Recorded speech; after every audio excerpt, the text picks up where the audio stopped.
Okay, our wonderful next author is B.A. Reese. Ben lives in Alexandria, Virginia. His work has been adapted on CreepyPod, the NoSleep podcast, and many other outlets.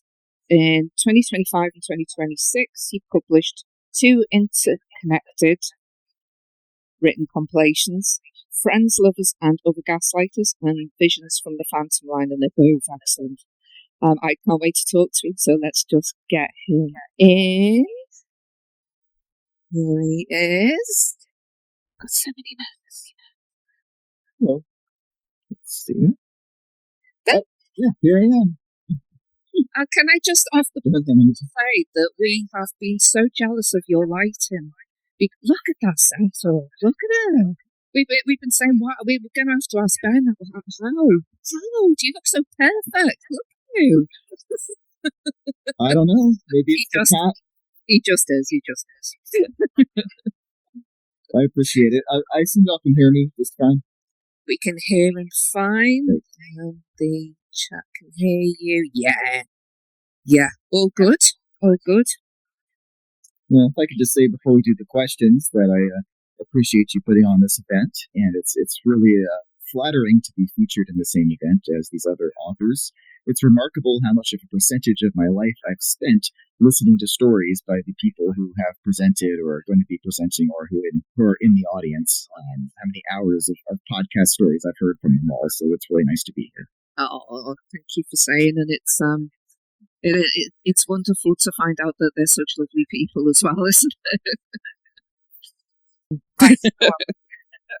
I forgot to show, this was for Jess. This is something that Jess made. I know we're about 10 minutes late, but there it is. I guess in the same moment, I'll show you something that Ben made. Ooh. Well, an artist I hired made that cover, but yes. Fantastic book. Fun topic. Thank you. Library field. It's a fantastic cover, but I have to tell a lot of people who check out books that the author did not make the cover, so just because a book is no longer under copyright protection does not mean you can take the artwork from it. Long side conversation about that. I know random things about people who work in the book artist industry. Alright, so now that we're settled, Ben is here. I guess we can get started with maybe some just a little easy questions. What is some of your favorite horror things to watch, read, whatever genre it is, and within horror? Do you have something that you like? Yeah, the NoSleep podcast. I've been listening to that religiously for quite some time. It was what inspired me to try writing. It felt immensely fulfilling to have them actually accept some of my work. That was the first podcast acceptance I had. I actually wrote a couple of stories and submitted them to the NoSleep podcast, having been inspired by the podcast to write. And I then freaked out and thought they were terrible and sent an email asking to retract them. And I then didn't hear anything for about 10 months. And they responded saying, actually, we'd like to use these. Are you sure you want to retract them? And at that point, I reread them and realized they were fine and reversed the retraction. And that resulted in them being aired. And that was a huge deal to me, obviously. I've been writing up my thoughts about the show relatively regularly for a long time. It's just something I do for fun. I keep track of everything I consume. I keep track of all the movies I've watched, every album I've heard, every song I've listened to. I'm very systemic about it and using different platforms. And kind of along with that, I always write up my thoughts when I listen to an episode, and that's been fun. And now that my wife and I are raising a 1.5-year-old, I don't have time for very many hobbies, and this is kind of the one hobby I've kept. So that would be my answer. Very nice, very nice. Goodness. I think everyone has gotten a lot of inspiration from the NoSleep podcast in one way or another. It's definitely been very wide-reaching, and it has fostered quite a great community, at least in my opinion. Everybody here is awesome. So, I also like to keep track of everything that I've ever read and watched, and it's all cataloged up a lot in a way where no one will ever look at it in my Excel spreadsheets. But At least I'm not the only one. Yeah. Yes. No, my spouse gets into an argument with me. She said, "Why is that movie an A and that movie is an A plus?" I said, "You don't get it." Understood. Let me think. Getting along with, you kind of mentioned you were raising a 1.5-year-old, correct? Yeah. How does that fit in with your writing life? It's a good question. I've reduced my writing because of that. Obviously, she comes first, and I have to focus on that. I had to, back out of this for a bit to rock her to sleep. And that actually had a big role in me choosing to move forward with publishing books, because these 2 books that I've self-published, collections of stories that I wrote previously, that requires a different type of creative energy, like putting it together, getting the cover art, editing it, reworking a lot of the stories. That takes a different type of creative energy that I'm able to tap into more easily now when I have limited time and limited sleep, compared to writing stories from scratch. I'm still writing stories, but it's gone down to like a handful a year, whereas I used to write them pretty regularly. And instead, I've been focused on kind of putting these 2 books together, and actually have a 3rd book I'm working on. But it's very different from these 2. Yeah, so it's just like it takes a lot of energy out of me to write stories. It just like really drains me. I have to be focused on it, and it can be exhausting. And that's less feasible for me now. Hence my switch to kind of putting these books together and these compilations together. It's more manageable for me at this time. Okay, so that actually touches on some questions I do want to get into, but I'm going to take it back a little bit. And I kind of want to talk a little bit about your writing origins. So, specifically, when and where was the place and time, if you will, that you started sharing your stories publicly, or at least to a wider audience, no longer just something that was for yourself? Sure. So it would have been in 2018, December. I was working a job. Everybody I worked for was out for the holidays. There was no work to do. This was a rare situation. I've been listening to the NoSleep podcast a lot and thought that, why don't I try writing? It was kind of during that session and some weekends afterwards that I first put together stories. And at some point, I submitted them to the NoSleep podcast. And at some point, I posted one to Reddit, and it did really well. The framing device and it didn't work because I was still getting used to the NoSleep rules, but the story itself was pretty good. And then I posted a second one to Reddit, which did way better. It got almost 1,000 votes, which was a big deal to me at the time. And some YouTube narrators asked to use it. And I had no idea what the whole sphere was like. I didn't know there was this whole ecosystem. And it ended up like, so some random person messaged me, as far as I could tell. I was like, hey, can you kind of narrate your story? And I'm like, okay, sure. And then, 2 days later, 90,000 people had heard a narration of it and loved it. And we're all saying great things about it, which was a huge deal. I had no idea any of that would happen. And that kind of set me on a path of feeling more confident in sharing my stories. And, I started writing about zany things, and I could go on about all the different sources of inspiration. But I mean, I wrote about Grover Cleveland. I wrote a story about a zombie Galapagos penguin. I wrote a lot of other stories about different topics and had a blast doing it. It all kind of just kept going from there. I was about to say something kind of funny. Is that I just read a short story about Grover Cleveland, and I was like, "Oh, it's you." It's like, yeah, no, that's I'm pretty proud of myself for that. I love that story. Thank you. So the little backstory there is my wife and I were listening to an audiobook about Grover Cleveland, which was my idea. I don't know, maybe one reason for that. And it felt like it was gaslighting us. It kept bringing up like creepy, weird, and xenophobic things that he did, but the book and the earnest sounding narrator kept brushing them off. Like, oh, we did this terrible thing, but everyone in that era was like that. And I'm like, no. And led me to get the idea of writing a story about like a gaslighting boyfriend who does the things that he did to Maria Halpin and to other people in his life. And I put that on Reddit, and it was a big hit. It was one of my only two stories at that point that was a huge hit. And for like a day, the top voted story on r/NoSleep was "My boyfriend is transforming into an obscure American president," which is a kind of a coup that I think is a nice contribution to things. It's yet to appear anywhere in audio. I submitted it to a bunch of places that didn't want it. Rejected it. I assumed it was too weird, but that's what I'm proud of. It's weird. It's definitely weird. Yeah, I like that. I hope it does get adapted one day. Yeah. Ironically, I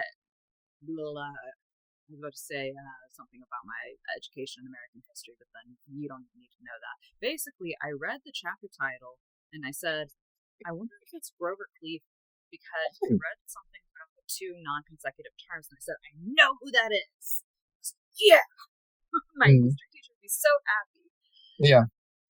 And one of the things that we have to watch, I'll get back into the actual conversation shortly, is The Presidents by the National History Geographic Channel. And they put out 3 different versions. Each one has different levels of covering up things. They're all equally covering up. None is ever fairly forward. The most I hear about Grover Cleveland is not anything negative, just things that are very blasé. So I do think that it was a really interesting topic. Not even to necessarily be political in nature, but maybe just the idea that historical figures, in a way, they can almost write history for themselves. In that case, as a man in society, he could just sort of dictate women's lives, and how does that play out in a modern setting? I found all of that extremely interesting, and that does tie into some of your other stories. But first, I did want to go back and ask, what about horror specifically? What drew you to horror specifically? Yeah, that's a good question.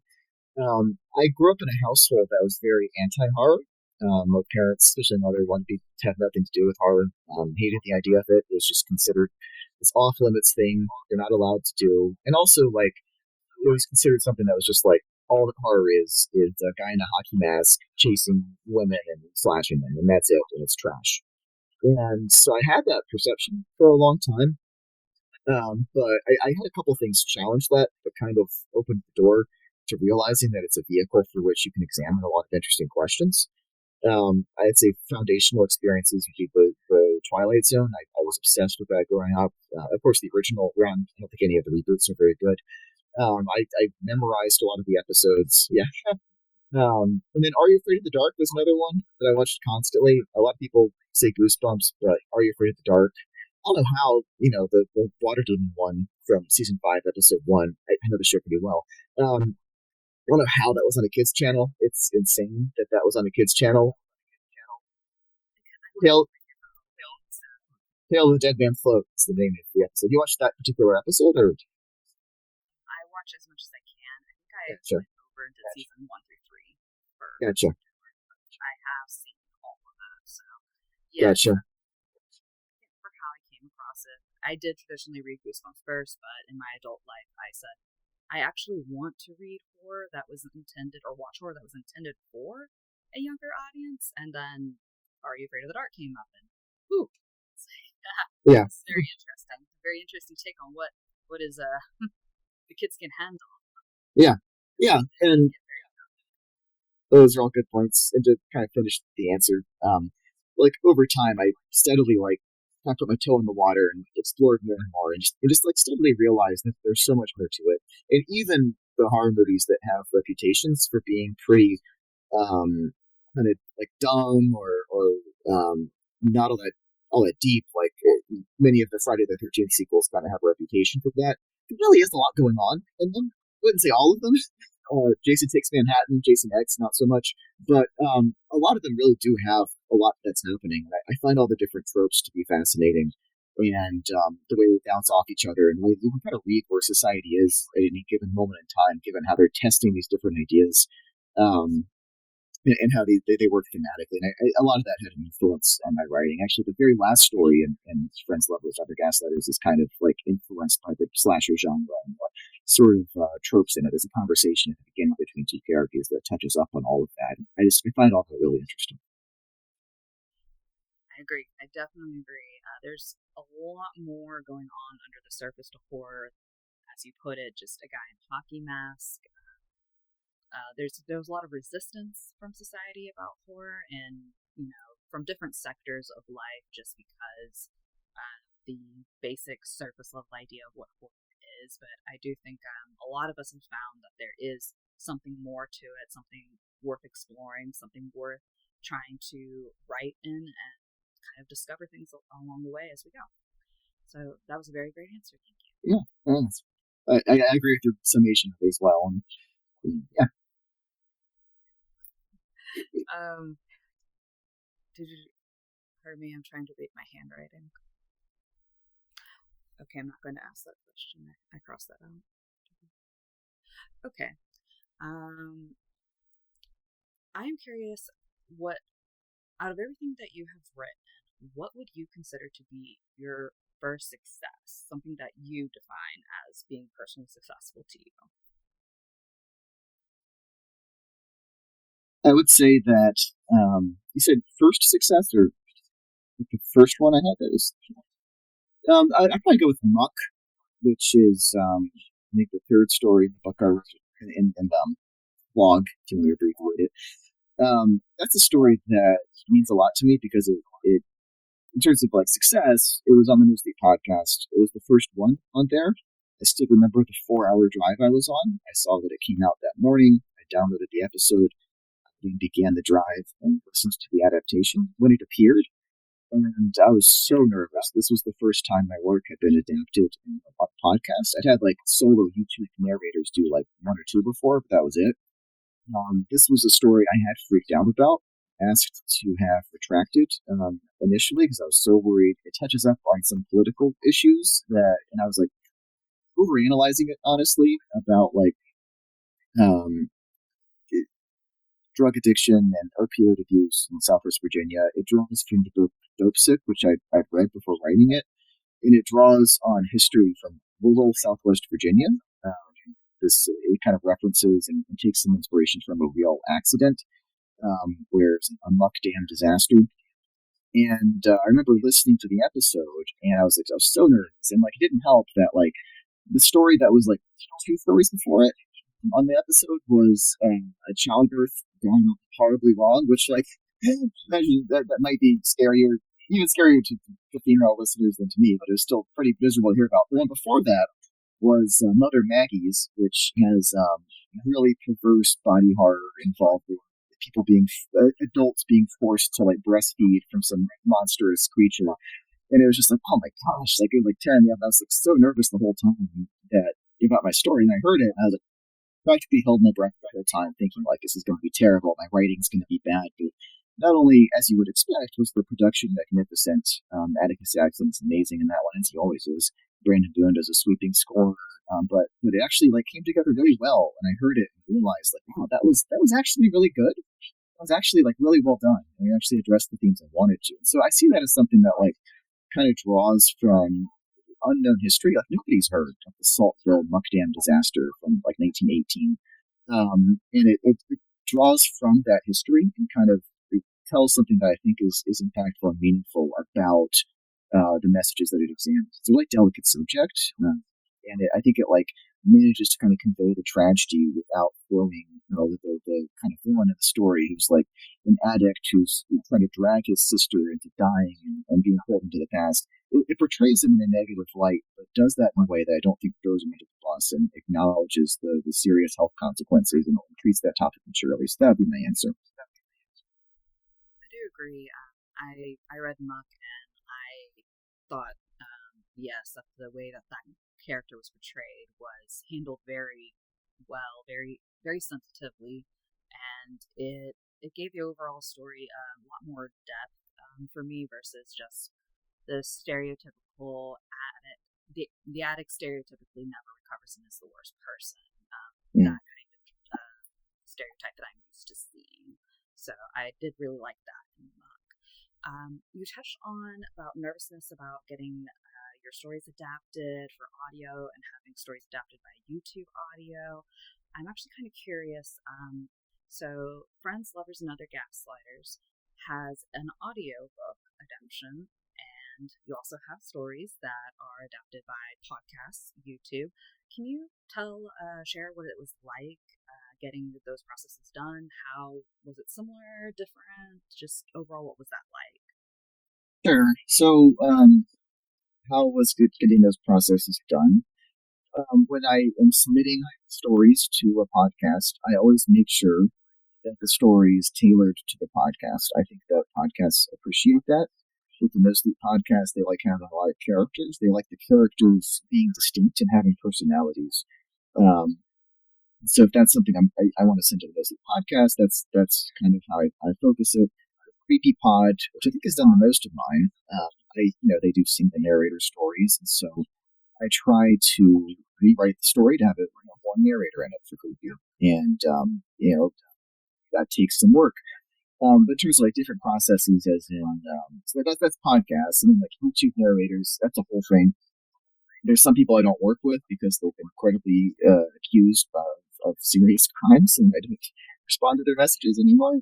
There's other people who do fine, and I make sure they don't use AI voices, especially. If they're not using AI voices, I'm pretty generous in terms of if they ask permission, letting me do my story. And then if you want to go down the route, there was one podcast that's pretty big that I had an absolutely terrible experience with. They did a great job with me and my sense work, but they completely dropped the ball with mine. Were very, very rude about it, but I don't necessarily go down that route. And then in terms of the audio adaptation, that was something that I invested in because I thought this other podcast was actually going to expose my work to a lot of different people, and they didn't. But it was fun. It was fun. It was expensive, but like it was fun because when you do ACX, which is how Amazon, if you go through Amazon to do audio productions, you basically like put an excerpt up, and then voice actors audition. And like I didn't know how rapid it was. I had it up for 1 day, and I log in, and there's like 25 to 30 actresses who were auditioning and had read the little excerpt I put up, which was from Muck actually. And you kind of get to choose between them. It's amazing, like the quality of people, the quality of their acting, I should say. And there's like so many people are eager to do work and are willing to put themselves out there and try out. Like I didn't anticipate that. All I have to do is say, "Hey, I'm willing to pay to hire a voice actress to narrate this book," and suddenly there's flooded with professional people who are kind of fighting over it. And I was really happy with the voice actress I picked. I thought she did a magnificent job. She had an extraordinarily difficult job because this is a short story compilation with only a few recurring characters. There's dozens and dozens of characters. A lot of them are male. Most of them are female. I have mostly female characters in my stories. But she had a huge task ahead of her. I thought she knocked it out of the park. I have not found that people who got the audiobook agree with that, but I think that a lot of people's expectations are unrealistic. Like the one detailed review I got was somebody saying that like these stories should have had full cast auditions, which like if you know anything about the economics of this, that is completely impossible. But maybe the NoSleep podcast kind of spoils people a bit with how high quality its productions are. I don't know. That's baffling. Have you ever listened to a regular audiobook? It's just a person reading. There are people on the opposite side that get mad if there's a little jingle at the start of every chapter in their audiobook. So that's weird. You think people would be aware of that? That sounds like a vast amount of experience, good, bad, all around. So yeah. I would like to talk now about Friends, Lovers, and Other Gaslighters. That is your first collection that you have put out. To my understanding, it is also a companion novel to your recently published Visions from the Phantom Line. And there are some intersecting characters in it and other stories that kind of overlap as well. Would you like to share a little bit about those stories with us? Sure. Yeah. So there's a recurring set of characters who I grew over time to really appreciate and grew slightly attached to. There's kind of like throughout my stories, because like when I look at Friends, Lovers, and Other Gaslighters, that's a book where a lot of dark things happen. But I view it as a positive book, because it's ultimately, to me, a story about distinguishing between the people who are real and who are fake in your life, those who are sincere and those who are just trying to manipulate you. And that's kind of told through all the different stories, which touch up on that theme. Maybe not the one where the refrigerator is eating people, but other than that, I think that they generally touch up on the theme of who can you trust there and who can't. And there's this core group who appear in like 5 of the stories, and I like the friendship between the 2 main characters a lot, Olivia and May. May was partially inspired by a friend of mine who lives in Nashville who grows a lot of cacti, partially inspired by Mae Borowski from Night in the Woods, which is one of my favorite games. And their friendship was, love that game. And that was something that meant a lot to me. So their whole story arc is about that. And it's about like who can you trust, who can't you trust. And in the last epilogue at the end of the book, or the end of the epilogue there, it's just a couple of pages long, is essentially like these characters narrowly avoiding disaster without realizing it. What keeps steering them away from disaster is the attachment they have to each other and their loyalty to each other. And that's really what it's about. It's about like taking shelter in this world with all these challenges, amidst all of this conflict and these manipulators and liars, and like finding a reprieve from that, and the people you can actually trust, and writing the people you can trust. And that core group of characters bleed into my second book. They are those who appear kind of briefly, but the central 2 of them, Olivia and May, have a big role in a 2-parter in it. And this book kind of examines like what happens next in their lives, and it kind of pushes the limits of like kind of bond between them, and that gets strained in a certain direction. And so those characters kind of link it together. In both of the books, the last story, the epilogue in the first one, and the last story in the second one, are kind of they bring in a whole bunch of different characters from different stories, such that in the last story in my second book has brief appearances by a ton of characters who were in the first 2. And so that kind of holds it all together. I've got kind of this little reality of interlocking stories. And then in addition to that, there are like brief references. There's one company that kind of just is like the epitome of like faceless, soulless corporation that kind of goes to the limits. Abernathy Industries, for commentary being used with them. So like these stories are all interconnected. My hope is that somebody reading back to back would enjoy seeing all of that and seeing the way that they bounce off of each other. So I think that's my answer to it. I was going to say in response to that as I read Friends, Lovers, and Other Gaslighters, and I did read it all the way through, I was very delighted by Olivia and May. I thought that it was just such a fantastic idea that someone would wake up, see zippers on other people, have absolutely freak out about it, and then their best friend is just, we're going to figure this out, it's fine, it's okay, and then not to spoil anything, that story gets resolved, and I'll just simply say something similar happens again, and she's completely prepared for it. It's like, it's sort of not the thing that you would sort of expect from most of these stories. Most of the time, the friends are either absent or they freak out, or they're a victim to whatever is going on. And I thought that it was very unique that in these stories we have a friendship, two people in a friendship that is also growing as it progresses, that are kind of fighting against the various things that they have to deal with. Corporate nonsense. Yeah. I'm really glad that stood out to you. The friendship between them is something I really like about my own work, is exploring that and the way that they're there for each other and look out for each other. And their dynamic is like, Olivia's always like, you've got these problems, you've got these issues, and kind of lacks self-confidence. May kind of helps her out and kind of, gives her a lot of support. And Olivia usually then rises up and actually like kind of saves the day or saves herself at the end.